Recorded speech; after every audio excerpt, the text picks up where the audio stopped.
राम। जैसा कि आप सभी लोग जानते हैं, मैं रामायण का पाठ करती हूँ। मेरे साथ साथ आप लोग भी रामायण का पाठ करते हैं और मुझे बहुत सारा प्यार देते हैं।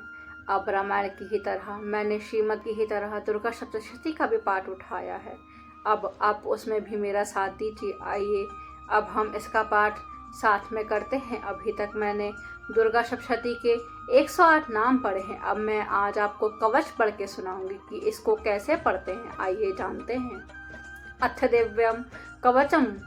ओम चंडिका देवी को नमस्कार है। मार्कंडेय जी कहते हैं, पितामह, जो इस संसार में परम गोपनीय तथा मनुष्य की सब प्रकार से रक्षा करने वाला हो और अब तक आपने जो दूसरों किसी के सामने प्रकट नहीं किया हो, ऐसा कोई साधन मुझे बतलाइए। ब्राह्मण जी बोले, हे ब्राह्मण, ऐसा साधन तो देवी का कवच ही है, जो गोपनीय से भी परम गोपनीय, पवित्र तथा संपूर्ण प्राणियों का उपकार करने वाला है।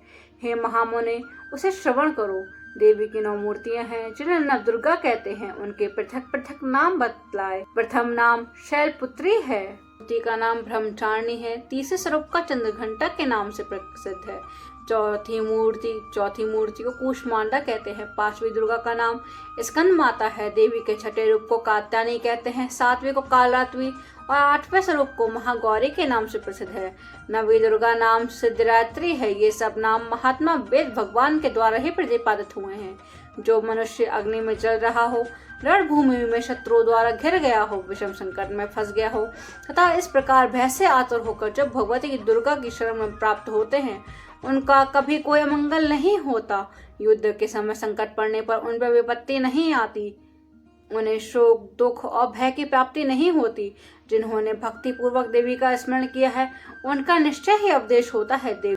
देवेश्वरी, जो तुम्हारा चिंतन करते हैं, तुम उनकी निसंदेह रक्षा करती हो। चामुंडा देवी प्रतपर अणु होती हैं। वैराही वैसे पर सवारी करती हैं। इंद्री का वाहन ऐरावत हाथी है। वैष्णवी देवी गरुड़ पर आसन जमाते हैं। महेश्वरी विष्णु पर होती हैं। कुमारी का वाहन मयूर है। भगवान विष्णु की पति प्रियतमा लक्ष्मी देवी कमल के आसन पर विराजमान है। हाथों में कमल धारण किए हुए वृषभरण आरुण ईश्वरी देवी ने श्वेत रूप धारण कर रखा है। ब्राह्मणी देवी हंस पर बैठे दिखाई देती हैं और इस प्रकार सभी माताएं सब प्रकार के आभूषणों से सुशोभित हैं। ये संपूर्ण देवियां क्रोध में भरी हुई भक्तों की रक्षा के लिए रथ पर बैठे दिखाई देती हैं तथा नाना प्रकार के आभूषणों से शोभा युक्त होती हैं। ये संपूर्ण देवियां क्रोध में भरी हुई भक्तों की रक्षा के लिए रथ पर बैठी दिखाई देती हैं। ये शंख, चक्र, गदा, शक्ति, हल, मूसल, खेटक, तोमा, पाश, किंतु, त्रिशूल एवं उत्तम शांक, धनुष आदि अस्त्र शस्त्र अपने हाथों में धारण करती हैं। दैत्यों के शरीर का नाश करना, भक्तों को अभयदान देना और देवताओं का कल्याण करना, यही उनके अस्त्र शस्त्र धारण करने का उद्देश्य है। कवच आरंभ करने से पहले इस प्रकार प्रार्थना करनी चाहिए। महान रौद्र रूप, अत्यंत घोर पराक्रम, महान बल और महान उत्साह वाली देवी, तुम महान भय का नाश करने वाली हो, तुम्हें नमस्कार है। तुम्हारी ओर देखना भी कठिन है। शत्रुओं का भय बढ़ाने वाली जगदम्बिके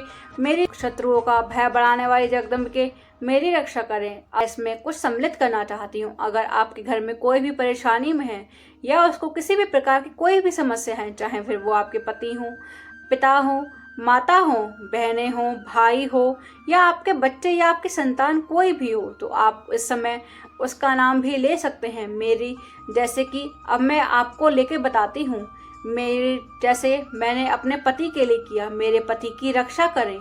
पूर्व दिशा में इंद्राणी शक्ति देवी मेरे पति की रक्षा करें। और इसी की जगह बेटी का भी नाम ले सकते हैं। अग्निकोण में अग्नि शक्ति, दक्षिण दिशा में तथा वाराही नैत्यखोग में खड़गदानी देवी मेरी बेटी की रक्षा करें। और यदि आप खुद के लिए इसका पाठ करना चाहते हैं तो उसको इस तरीके से पढ़ें। पश्चिम दिशा में वारुणी और वायु कोण में मृग पर सवारी करने वाली देवी मेरी रक्षा करें।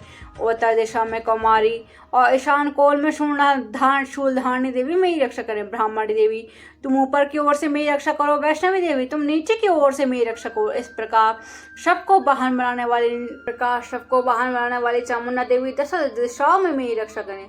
जया देवी आगे की ओर से मेरी रक्षा करें। विजय देवी पीछे की ओर से मेरी रक्षा करें। वाम भाग में और दक्षिण भाग में अपराजिता देवी मेरी रक्षा करें। उद्योतनी मेरी शिखा की रक्षा करें। उमा मेरे मस्तक विराजमान होकर रक्षा करें। ललाट में माधारी मेरी रक्षा करें। यशस्विनी देवी मेरी भव का संरक्षण करें। भव के मध्य भाग में त्रिनेत्र और नटखों की अंगुंठा देवी मेरी रक्षा करें। दोनों नेत्रों के दिमाग में शनाखनी और कानों में दवासिनी देवी मेरी रक्षा करें। कालिका देवी कपोलों की तब भगवती शंकरी कानों के मूल भाग के मेरी रक्षा करें। नासिका में सुगंधा, ऊपर के होठ में चर्चिका, नीचे के होठ में अमृतकला और जीवा में सरस्वती देवी मेरी रक्षा करें। तो हमारी दांतों की और चंडिका कंठ प्रदेश की मेरी रक्षा करें। सिद्ध घंटा गले की घाटी के तथा महामाया तालु में रह के मेरी रक्षा करें। कामाक्षी ठोड़े की और सर्वमंगला बाड़ी की मेरी रक्षा करें। भद्रकाली धारी पर समस्त मेरुंड में नीलकंठ मेरुंड में रह के मेरी रक्षा करें। कंठ के बाहरी भाग में नीलगिरी व कंठ की नली में नलकुबी देवी मेरी रक्षा करें। दोनों कंधों में शनाखनी और दोनों भुजाओं की अंबिका देवी मेरी रक्षा करें। हमारे कंधे के बाहरी भाग में नीलगिरी व कंध के कंठ में नली में नलकुबरी ब्रजधारणी देवी मेरी रक्षा करें। दोनों हाथों में दंडनी और उंगली की अंबिका देवी मेरी रक्षा करें। सुरेश्वरी में नखों के रक्षा करें। कुलेश्वरी कोटि पेट में रह के मेरी रक्षा करें। महादेवी दोनों स्तनों की शोक विनाशी मन की मेरी रक्षा करें। ललिता देवी हृदय में शूलानी उदर में रह के मेरी रक्षा करें। नाभि में कामनी और गुहा बाकी गुहेश्वरी देवी मेरी रक्षा करें। बोतन कामिका लिंग की महेश्वर गोदा की मेरी रक्षा करें।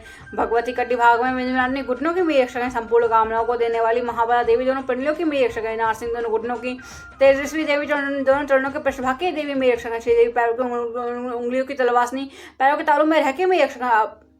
अपनी तरह कायम भयंकर दिखाई जाने वाली डिस्ट्रक्ट करें देवी। नखों की और केशव की मेरी रक्षा करें। रोमा कोमार त्वचा की बागेश्वरी देवी रक्षा करें।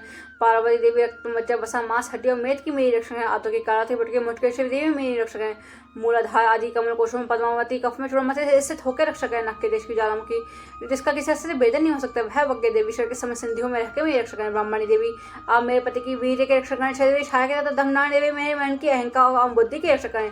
हाथ धारण करने वाली व्यक्षसा देवी मेरे प्राण अपान वायान दान समान वायु की रक्षा करें। कलाश शोभन कल्याण शोभना देवी मेरे प्राणों की रक्षा करें। रस रूप गंध शब्द स्पर्श विश्व का अनुभव कर समय योगिनी देवी रक्षा करें। सदगुरु की तमस सदगुरु रजोगुरु तमोगी सत्यनारायणी देवी रक्षा करें। बारही आयु की वैष्णवी धर्म की त्रिवाष्टमी धर्म के चक्रायण चक्र धारण करने वाली देवी यश के धन लक्ष्मी विद्या की रक्षा करें। नारायण मेरे गौतम की रक्षा करें। चंडिका मेरे पशुओं की रक्षा करें। महालक्ष्मी मेरे पुत्र पुत्र की रक्षा करें। भैरवी मेरे पति की रक्षा करें। मेरे पति की शुद्ध की माँ की क्षम की रक्षा करें। राजा के दरबार में महालक्ष्मी रक्षा करें तथा सब और रहने वाली विजय देवी संपूर्ण भयों से मेरी बेटी की रक्षा करें। देवी जो स्थान कवच में नीक आ गया हो और रक्षा से रहित हो वह सब तुम्हारे द्वारा सुरक्षित हो क्योंकि तुम्हारे सामने पापनाशी हो। यदि अपने शरीर का शुभा चाहें तो बिना कवच के भी कहीं ना कवच का पार करके ही आता है। कवच के द्वारा सब ओर से सुरक्षित मन जहाँ भी जाता है वहाँ से धन ही लाभ हो जाता है। संपूर्ण कामनाओं की सिद्धि करने वाली विजय की प्राप्ति होती है। वह जिस अवश्य वस्तु का चिंतन करता है वह उसको निश्चय ही प्राप्त कर लेता है। वह पुरुष इस पृथ्वी पर तुलना महान ऐश्वर्य का भागी होता है। कवच से सुरक्षा में निर्भय हो जाता है। युद्ध में उसकी कहीं बाधा नहीं होती। लोगों में पूजनीय होता है। देव का यह कवच देवताओं के लिए भी दृढ़ है। जो प्रतिदिन नियम पूर्वक तीनों संध्याओं के समय सत्य का साथ इसका पाठ करते हैं उसे देवी कला प्राप्त होती है। वह तीन लोगों में कहीं भी प्रभावित नहीं होता। इतना ही नहीं वह अपने में 100 से भी अधिक वर्षों तक जीवित रहता है। लकड़ी चेचक कोड़ आदि उसकी संपूर्ण बाधाएं नष्ट हो जाती हैं। कन्या भांग अफीम धतूर साप बिच्छू आदि कारण चढ़ो जगम विष अहिफेल देव के संयोग से बना कृत्रिम विष सभी प्रकार के विष दूर हो जाते हैं। उनका कभी कोई असर नहीं होता। इस पृथ्वी पर मान मोहन जितने भी अभिचार के प्रयोग होते हैं तथा जितने भी मंत्र होते हैं वे सब इस कवच को हृदय में धारण किए रहने पर उस मनुष्य को देखते ही नष्ट हो जाते हैं। यही नहीं पृथ्वी पर विचरने वाले ग्राम देवता कादेव विषय जल के संबंध से प्रकट होने वाले गढ़ उपदेश सिद्धन निम्नकोटि देवता अपने जन्म के साथ प्रकट होने वाले देवता को देवता माला कंठमान डाकनिया शांकनिया अंतरिक्ष में विचरने वाले अत्यंत बलपति भयानक डाकनिया ग्रह पूत पिशाच यक्ष गंधम राक्षस ब्रह्माक्षर बेताल कुष्मंडा भैरव आदि अंश का देवता भी हृदय में केवल धारण किए रहने पर उस मनुष्य को देखते ही भाग जाते हैं। कवच हर पुरुष को समाराधे समान बुद्धि की प्राप्त होती है। यह कवच मनुष्य के देश की बुद्धि करने वाला उत्तम है। कवच का पाठ करने वाला पुरुष अपनी कीर्ति से भूभूषु भूतों पर सुरक्षा बुद्धि को प्राप्त होता है। जो पहले कवच का पाठ करके उसके बाद शब्द चंडिका का पाठ करता है उसकी जब तक मन पर्वत कांस रहती है पृथ्वी टिकी रहती है तब तक पुत्र पद आदि संतान परंपरा बनी रहती है। फिर देवकांत होने पर वह पुरुष भगवती महामाया के प्रसाद से उसे नित्य परम पद को प्राप्त होता है। देवताओं के लिए भी वह सुंदर दिव्य रूप धारण करता है और कला में शिव के साथ आनंद का भागी होता है। बोलो माता रानी की जय। अगर आपको ये वीडियो अच्छी लगी हो तो चैनल को लाइक करें, शेयर करें, कमेंट करें एंड सब्सक्राइब करें। जय माता दी।